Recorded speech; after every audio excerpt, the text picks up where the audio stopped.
Alles hat eigentlich damit angefangen, als meine Oma verstorben ist an Leukämie, und ich habe mich zum ersten Mal gefragt, was passiert eigentlich nach dem Tod? Wo ist die Seele? Gibt es eine Seele? Wenn ja, wo ist sie jetzt? Meistens sagen die Menschen immer, die Oma ist jetzt an einem besseren Ort. Der Oma geht's jetzt besser. Jetzt muss die Oma nicht mehr leiden. Und da habe ich mich gefragt, stimmt das eigentlich? Woher wissen wir das eigentlich? Wer war schon mal oder wer ist vom Tod wieder zurückgekommen und kann uns jetzt erklären, so das und das ist passiert? Und da habe ich zum ersten Mal mich eigentlich gefragt, was passiert nach dem Tod? Wo ist die Seele? Und ich war nie so wirklich religiös. Ich habe auch nie irgendwie von zu Hause eine religiöse Erziehung genossen. Wir haben zwar Weihnachten gefeiert und Ostern und so, aber es war mehr kulturell, würde ich sagen, nicht unbedingt wegen der Religion. Und dann habe ich mir gedacht, okay, wenn es jetzt Gott gibt, wenn es ihn wirklich gibt und wenn er wirklich diese ganzen Propheten gesandt hat, dann muss doch der Prophet, der als letztes kam, mit der letzten Nachricht eigentlich, die er vermittelt, mit der Wahrheit kommen. Actually, I was raised Christian, and I've always felt that something was missing. I would go to church, and my mom was a practicing Christian, my dad was an atheist. So I always felt like in my own faith that it wasn't really complete. Something was always like eating at me, like a searching kind of feeling, like it wasn't the truth or something was being left out. And I just was always feeling like I didn't have that direct connection with God. So especially when I went to college, I felt that's the time when I was out of the house, I was studying, and I really wanted to get to know that connection with my Creator. And I didn't know where it was gonna be, but I was searching and just asking a lot of questions. And I took a comparative religion course in university, and I think that's what really sparked my search. Als Rastafari had ik dus mijn dreadlocks en ik was vegetariër. En ik las de Rasta-bijbel. Op een dag gaf een vriend, een andere Rasta-vriend, die gaf mij een kleine bijbel. Heel dun. Hetzelfde als de bijbel die de katholieken lezen, maar veel dunner. Dus ze hebben alleen wat Jezus gezegd heeft en de gospel en zo, dat staat in die bijbel. En dat is heel intrigerend. En er zijn heel veel gelijkenissen tussen de Rastas en de moslims. Als je naar Afrika gaat, dan zie je dat de Rastas tijdens vrijdagsgebed komen de Rastas mee naar de moskee voor deel te nemen aan het gebed. Maar ik voelde een leegheid. Dus ik voelde er is een manier om contact te nemen met God. Un amigo en Facebook que siempre posteaba cosas sobre el Islam en árabe y ponía cosas que para mí hasta ese momento eran raras. Y así como más de un año, y nunca pregunté nada porque siempre he tenido la idea de que hay que respetar la creencia de los demás. Así como tenía amigos o tengo amigos cristianos, evangélicos, o que creen en Shiva o en Buda, etc. Entonces de igual forma no le preguntaba a este amigo. Hasta que un día por ahí conversando, por pura conversación le pregunté, ¿de qué se trata lo que tú posteas? Y me explicó, ¿no? Me dijo que era una religión, que era el Islam, y bueno, y le pregunto, ¿y en qué crees tú? Y me dice, en Alá. Ah, le digo, ese es tu Dios. Y me dice, ¿es el mismo Dios que tú tienes? Y me asombré, pues, ¿no?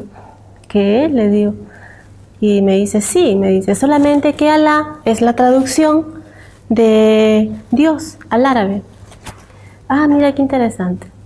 Entonces de ahí empecé a buscar más información en internet, porque es cierto, todo lo busqué en internet, viendo videos y cosas así. Entonces llegué a descubrir que creo que esto es lo que estoy buscando. Porque yo siempre como católica no practicante, como muchos en mi país, ya que la religión oficial es católica, sabía que mi religión era monoteísta, pero no era realmente monoteísta, porque a la hora de hacer la práctica tenías que invocar a Jesús.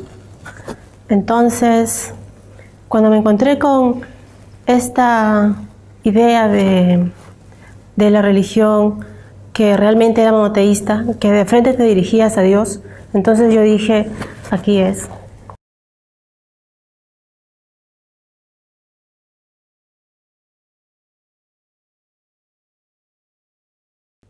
Me convertí al Islam cuando tenía 20 años. Vengo de una familia católica en el País Vasco y siendo el mayor de los hermanos de mi generación, la tradición familiar me incluía en convertirme en un cura. Así que, siguiendo la tradición, yo estaba destinado a convertirme en un sacerdote. Tuve mi educación en una escuela religiosa y a la edad de 15 años me di cuenta que aquello no era para mí.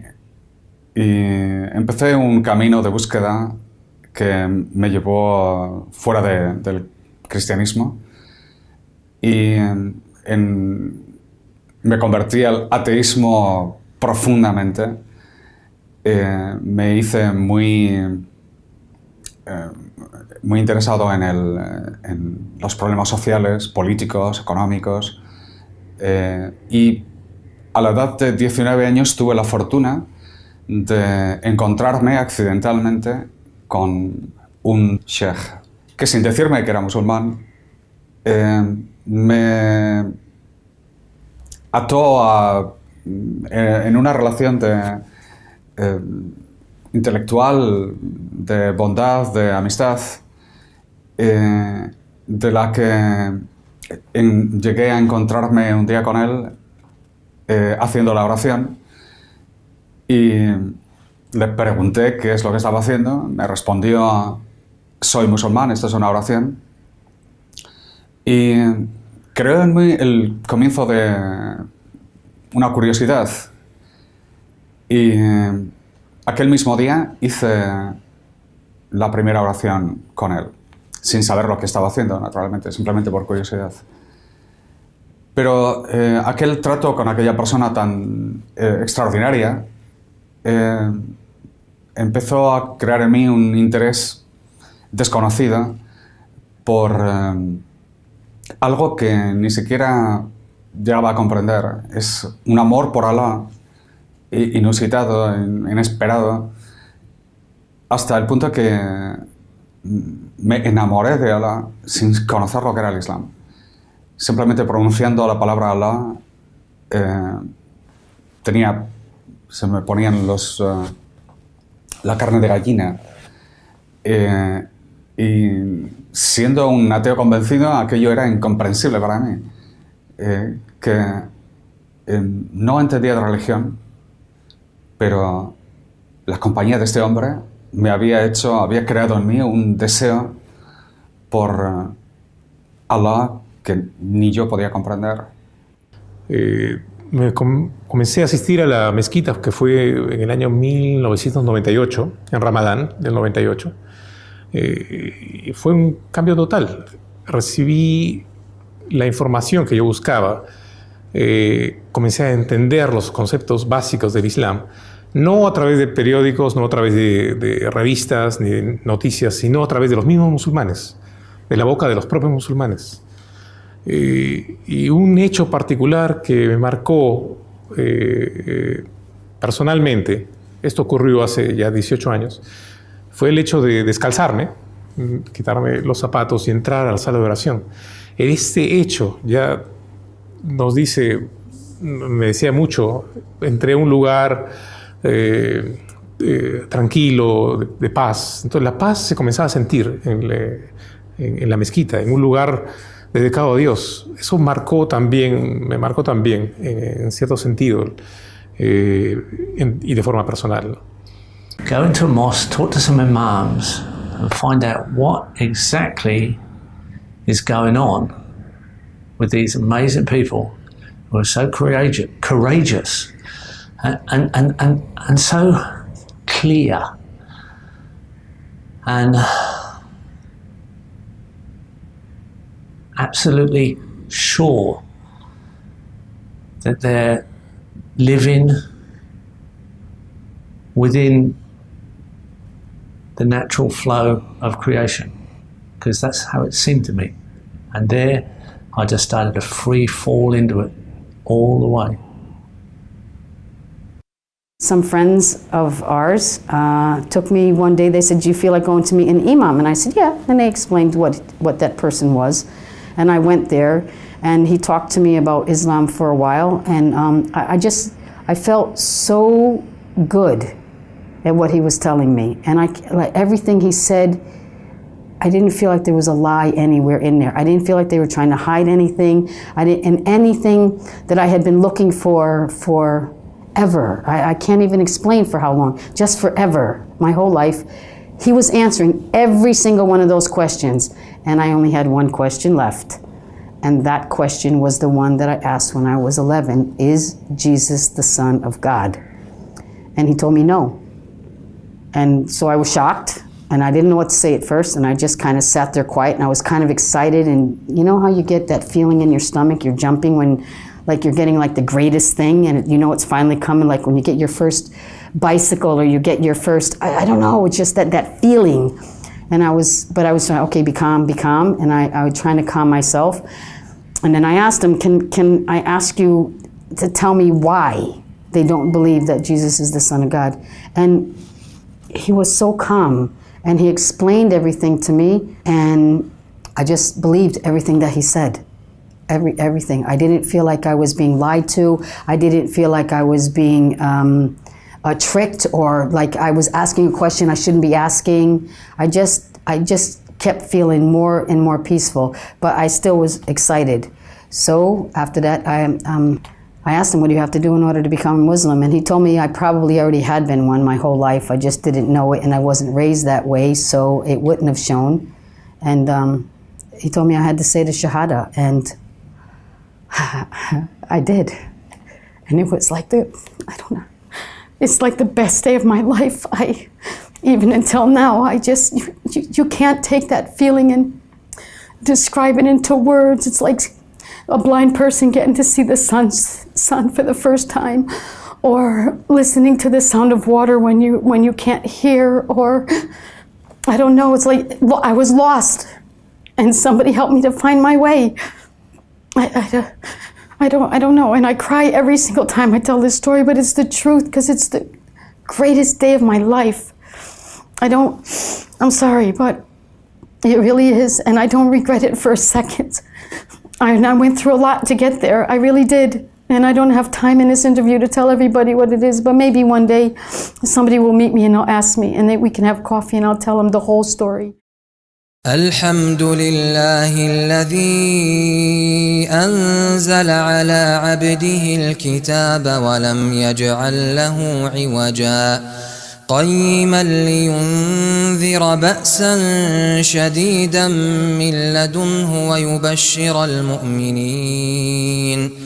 ويبشر المؤمنين الذين يعملون الصالحات أن لهم أجرا حسنا ماكثين فيه أبدا وينذر الذين قالوا اتخذ الله ولدا ما لهم به من علم ولا لآبائهم كبرت كلمة تخرج من أفواههم إن يقولون إلا كذبا فلعلك باخع نفسك على آثارهم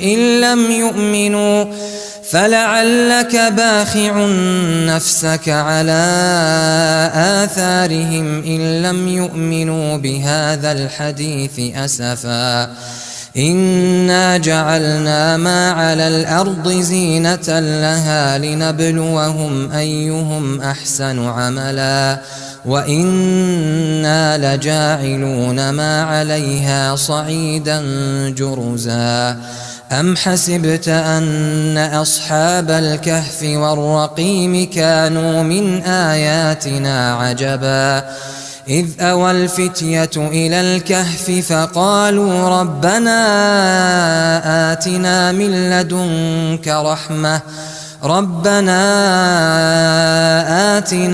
لدنك رحمة وهيئ لنا من أمرنا رشدا.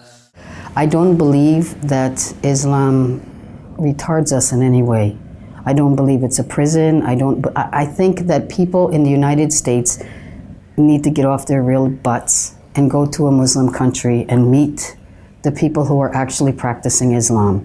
Don't go meet Muslims. Go actually meet the people who are practicing Islam. Really, really get to know them.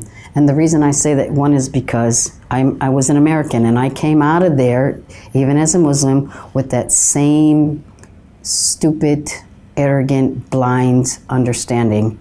I went back for a visit recently and I went to go stay with my daughter after 20-something years. And I went for 5 weeks.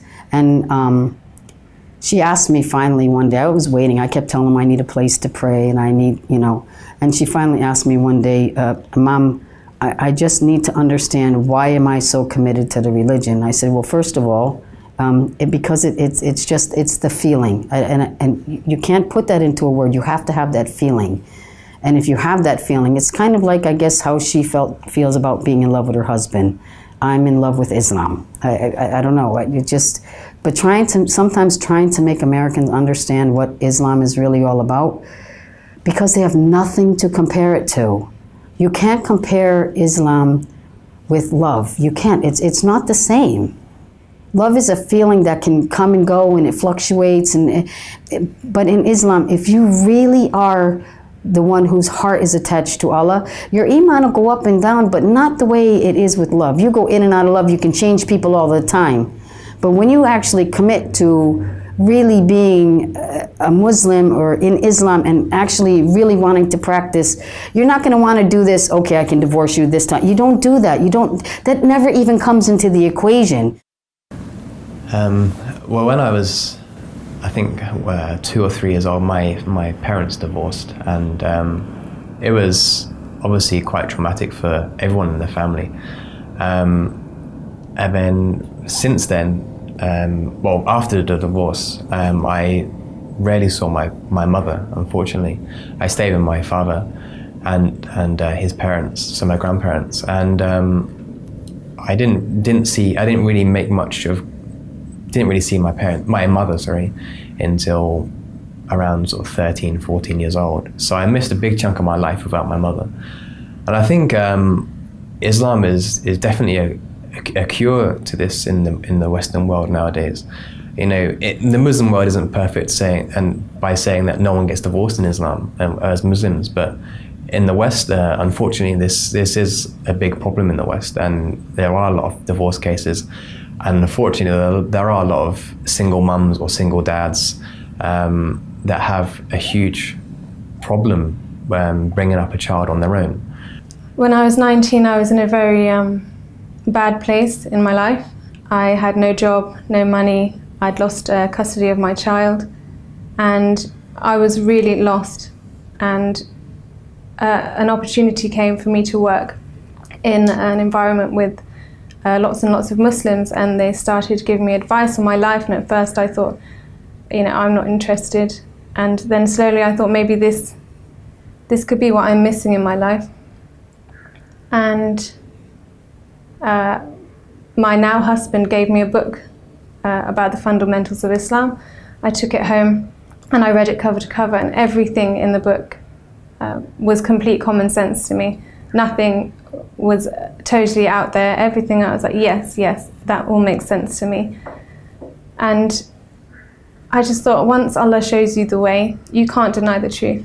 So I started making my tasbih in English. I started praying in a very English way on my knees by my bed every night, asking God to help me fix my life and change all the bad things in it for me. And I took my Shahada, and from that moment, everything changed. Everything changed. Every single bad thing changed to a good thing. I was so many opportunities came to me. I was given my son. I got married. I had security. My relationship with God, I think, was there even before I was Muslim. I was always searching for God, talking to God, and I think a lot of us do that, but we either ignore it or we get angry or we try to fight it. But when you understand Islam and when you embrace it and it overtakes you, you realize that you have a direct relationship with God, and that is actually the best connection, the most comforting and most liberating and the most powerful experience, when you realize that the creator of the worlds knows you and cares about you. And nothing in this, what we think is a wide and large universe and all these people and all these daily things that occupy our minds, all of that is beneath Allah. And when we realize that, then we're secure. I wasn't so secure, and I didn't feel I had the confidence until after I became Muslim. That was a total change. I felt I was a shy, awkward person, and I think Islam really gave me the freedom to be myself and to know that it's okay to be yourself, no matter what you are, what you're good at. This is something that God gave you, a gift, and you should use it the best way that you can. And I felt I wasn't able to do that before. I always felt kind of like I didn't have that freedom to be myself. Yeah.